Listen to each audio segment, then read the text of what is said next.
Hi, mga katropa, mga kababayan. Ah, Marami tayong mga issues ngayon, ano, at ang ah, kagaya ng dati, walang ginawa itong mga oposisyon at mga kalaban sa politika ni Presidente Duterte, kundi mag-ngak-ngak at magmanira ng manira, no? Kagaya nitong issue tungkol dito sa pardon kay Pemberton, no? Ang pagbigay ng pardon ng presidente ng Pilipinas ay absolute power yan. Hindi na yan dinadaan sa diskusyon kasi yan ay kanyang kapangyarihan, fully discretionary sa kanya kung sino ang bibigyan ng pardon. Pero of course, meron ding basihan yan. Ngayon, suriin natin itong kaso ng pardon ni Pemberton, ano? Ganito yan. Ang sentensya sa kanya ay 6 hanggang 10 taon. Ang ibig sabihin, minimum of 6 years up to 10 years. Yung ano na yan, yung sentensya na yun, ay depende kung ano ang magiging pag-uugali niya doon sa loob ng pagkakapiit niya. No? Kaya, merong minimum na 6 years. Ngayon, ganito, kung wala namang siyang record na siya ay na-involve sa mga rumble, sa riot, sa mga away at sa mga pananakit o pagtungkol sa drugs, ay yan ay matatawag natin na good conduct. Kaya nga, kung siya ay may basihan ng good conduct, yung 6 years na minimum imprisonment ay nakamit na. Nakamit na ang hustisya doon. Sapagkat, nakumpleto na niya yung 6 na taon. Ngayon, dahil wala namang record na siya ay na-involve sa mga riot o mga gulo o kung ano namang kaguluhan dyan o tungkol sa drugs din sa pagkakapiit niya, natural, merong presumption na siya ay in good character or yung tinatawag natin na good conduct, no? Kaya kung binigyan man siya ng korte, ang nagpagbigay ng pagtalaya sa kanya yung korte muna, no? Dahil kasi 6 years na nga.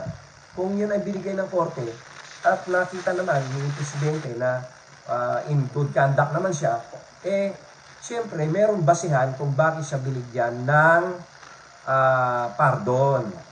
Okay.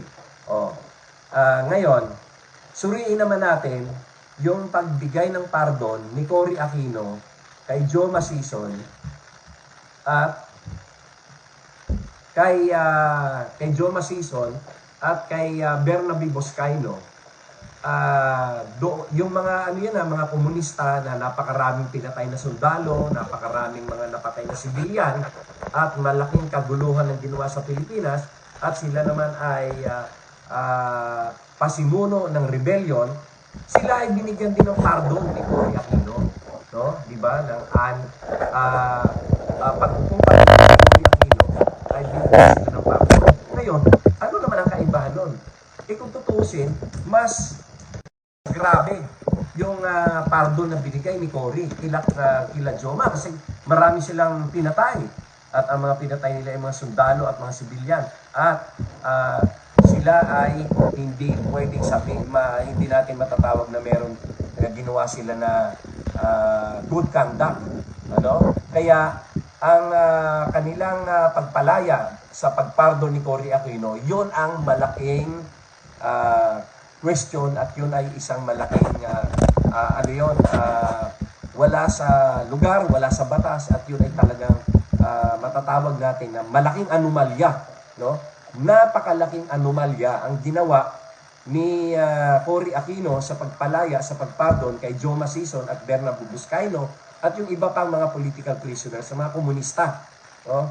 Ngayon, ito namang si Noynoy Aquino.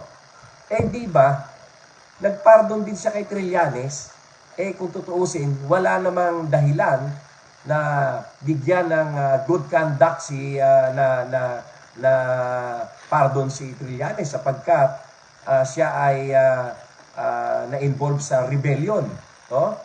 At wala namang re-recommenda sa kanya na siya ay dapat nabigyan ng pardon. kundi sila-sila lang rin yung kanilang mga kasamahan sa Liberal Party. Ayan, kaya dapat talaga ay wag nang iboto yung mga Liberal Party kahit kailanman dahil sila ay mga pahamak sa bayan. Oh. Kaya itong ginawa ni Presidente na pagbigay ng pardon kay Pemberton, yan ay sang-ayon sa batas at yan ay sang-ayon sa konstitusyon. Dahil pinaliwanag ko nga kanina, ang minimum sentence ay 6 years na pagsilbihan na niya yung 6 na taon. At pangalawa, merong presumption of good conduct kasi hindi naman siya na-involve sa mga riot at rumble. Pangatlo, siya ay nagbayad ng mahigit na 4 na milyong piso bilang danyos sibil doon sa pamilya ni Laude. O, di ba? Of course, walang kabayaran ang buhay ng isang tao. Yan ay napakahalaga niyan.